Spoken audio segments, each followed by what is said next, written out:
take questions. I don't answer them usually, but I love to take them. Anybody got one? Raise a hand. Come on. Yes, sir. How was it when you met Mr. Crab? How was it when I met him? Yeah. It was great. We became good friends, and we stayed friends until the day he died. You only swam 2 miles a day. Good. Every day. Good Lord. Yeah. Well, he was an Olympic gold medalist, swimmer. Yeah. And he just kept on with that sort of physical regimen. Okay. But, he was a great guy. It was a pleasure to meet him, both as Buck Rogers and Flash Gordon and Tarzan, but also just to meet the guy because he was just a great guy. You know, he and Johnny Weissmuller were good buddies. And when they were both working in Hollywood, they used to go to the clubs and fight. That was the thing back in, I guess, the 30s and 40s. Yeah. Go to a club and go out in the parking lot and fight somebody. He and Johnny loved to fight, so they would go and have fights. Now they'd arrest them for God only knows what. Then it was like everybody did it, so it was no big deal. But Johnny was out of the actors' home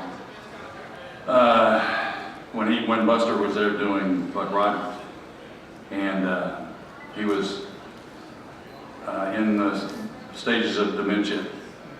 But Buster used to go, and not just when he was doing Buck Rogers, but he used to come to Hollywood or to LA, and he would go out there and spend the full day with Johnny, just reminiscing and talking and just spending time with him, his old friend. That was the kind of guy that Buster was. Good man. He told me a story, though, that I cursed him for. I actually told him on the phone one time, I said, I curse you for the story you told me. Because we were talking about his show, my show, and he said, everyone thought that the special effects on my show were just the next best thing to sliced bread. They were all excited about it. It's the cutting edge of special effects and stuff. And he said, now everyone laughs at those same special effects. And he said, everyone thinks that these special effects on this show, your show, are really the latest thing, the cutting edge and everything. They're all excited about it. And he said, just think of how they're going to be standing up in 50 years. So whenever I'd catch the show, and of course I have to, his voice is in my head to this day. And I can't just watch the show, I have to look and go, do they still hold up? Okay. So I called him one time and said, Buster, I curse you. I said, your voice is in my head every time I watch the show. But so far I think it holds up. I do. I'm surprised, to tell you the truth, with all the CGI and everything, but I think it, it's still there. Doesn't look stupid. It may look a little awkward in spaces and stuff. Sometimes I think the starfighters kind of slide in a turn, which is hard to understand in space. But of course, we all know what would happen if you turn on thrusters like that, they'd end up on the moon before they could slow it down. As you go out in space, all you need is a little puff here and a puff there for maneuvering, but it's just not nearly as dramatic as seeing all this flame coming out of the thing. But it was the late 70s, so cut us a little slack, all right? Yeah. Okay, thank you. Next question. Yes, sir. Oh, gonna stand up to the mic, make it official. Make it official. Okay. Does it work? It's gonna go on the tape. Oh my God. Everything's on. I understand.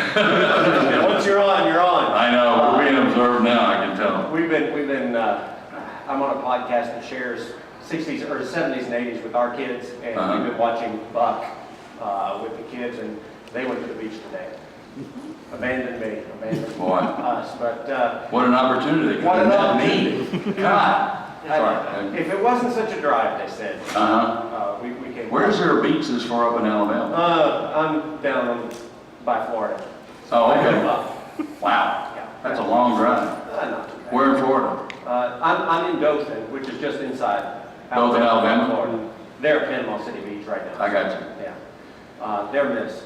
But you said it was the 70s, and cut you some slack, but as we're watching these, you kind of notice something. Buck always gets the girl, saves the girl, kisses the girl. What's your secret? It's in my contract. That's just the way, you know, that was the hero. That was the action hero sort of formula, you know. The guy that's, you know, especially the guy that plays the title character, he gets the girl. He solves the crime. He saves the universe, whatever. That was my job. Savor the universe, or whatever. It was fun. I was not griping about it. A lot of very pretty girls on the show. Jamie Lee Curtis? Jamie Lee was great. She was a real sweetheart. Jamie Lee was great. The show that she did, we went up to Edwards Air Force Base and shot out in the desert in that area. And so it's one of the few times we went on location. And she baked pies for me and for my wardrobe guy and a couple of other people. She was just a very sweet, thoughtful person. Loved her to death. She was great. Yeah.